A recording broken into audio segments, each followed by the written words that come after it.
So I've been reading your comments on the recent FLUX.1 Pro video, and a lot of you were asking how to generate your images privately with this free version of FLUX Pro. And whilst there is no direct setting to do this, there is a few tips and tricks that I'm going to show you in this video to make it a lot less likely that people are going to find your images so you can keep them more hidden.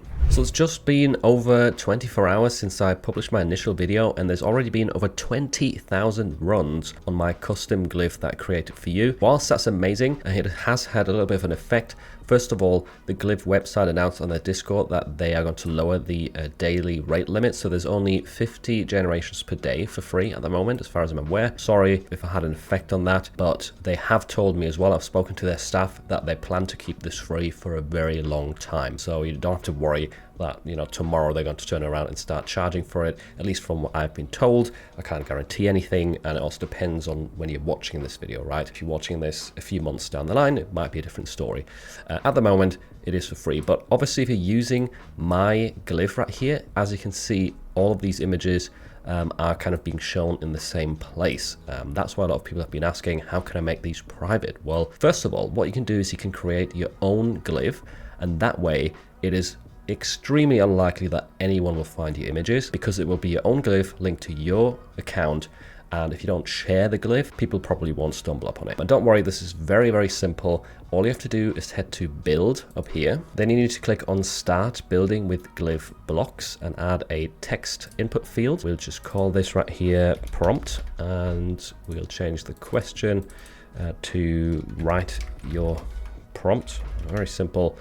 Then you need to click the plus symbol down here and add the image generator. Next, you need to click on this green little prompt box right here, which means it's going to use what you've written in the prompt field and sort of import it into this image generator. You need to choose the model down here. So you've got a few options. DALL-E 3 is in here too. We've got the different Flux models, so you can compare them by setting up different glyphs. We'll just start off with Flux Pro for now in this example, and you can also change the image size right here. So if you want a different format, if you're creating stock images, or if you maybe want to try out portrait, which might actually be okay for t-shirt design, might give you some decent results, then you have got the option right here. And then it's just a case of hitting publish in the top right corner. Then you need to head over to your profile up here, click on your glyphs, choose the new one that you've just created. I forgot to give it a name, but I guess if it's just for yourself, it doesn't really matter. You can also probably still change that afterwards. Yeah, you can click edit. Now you're ready to just put a prompt in here, hit run this glyph, and as you can see,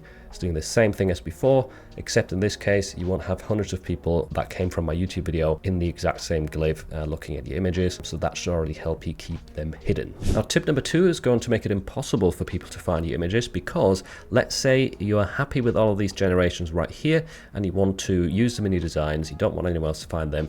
All you have to do is click into each one, download it with this button right here, and then once you have downloaded these images, you can click on these 3 dots and just delete them, right? Hit delete, and then there we go, glyph run deleted. You can't find them even if you randomly stumble upon this glyph through the Glif Alpha website. So that's obviously a little bit more effort than just having like a privacy setting, but still is a way to kind of leave no traces behind. And by the way, there is also some videos on YouTube where people show you how to locally install this Flux AI model on your device. So if you've got a fast computer and if you don't shy away from more technical things, then that might also be an option for you, because then you're going to be generating the images with your own GPU and they will be saved to your device and they won't be found online whatsoever. So locally installing is another option, but this is a great online method where anyone can use it no matter how slow their PC is, and you can also delete the images if you really want them to be hidden. If you're looking to create amazing graphics with FLUX.1 Pro for print on demand, and if you're wondering how to upscale the graphics and remove the background, then make sure to check out this video next.